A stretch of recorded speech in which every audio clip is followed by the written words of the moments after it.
తిరుపతి జిల్లా కేవీబీపురం మండలంలోని రాయల చెరువుకు గండిపడి 5 గ్రామాలను ముంచెత్తింది. ఈ ఘటనతోటి జిల్లా ఒక్కసారిగా ఉలిక్కిపడింది. చెరువు కట్ట బలహీనంగా ఉండడాన్ని గమనించిన రైతులు వెంటనే సమీపంలో ఉన్న గ్రామాల ప్రజలను అప్రమత్తం చేస్తుండగానే ఈ ఘోరం జరిగిపోయింది.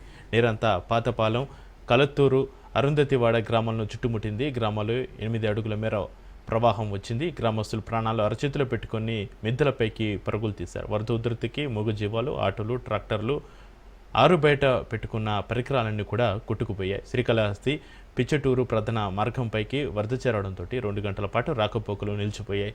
కలత్తూరు, ఎంజే రాజుల కండ్రిగ, మహాదేవపురం, కాట్రపల్లి పరిధిలోని పొలాలు నీటిలో కొట్టుకుపోయాయి. కొన్ని గంటల తర్వాత గ్రామంలో వరద తగ్గడంతో జరిగిన నష్టపోయిన అంచనా వేసిన అధికారులు సుమారు 2000 ఎకరాల పంట భూమిలో ఇసుక మేట వెలిసినట్లుగా తెలిపారు.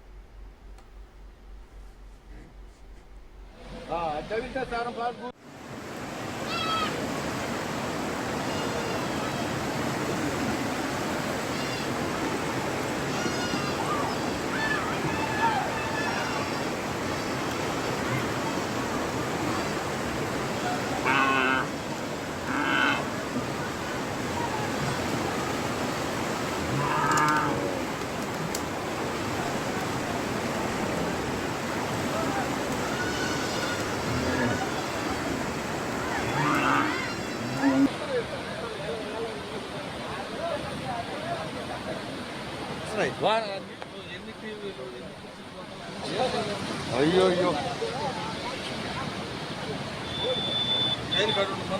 చెట్లు చూడ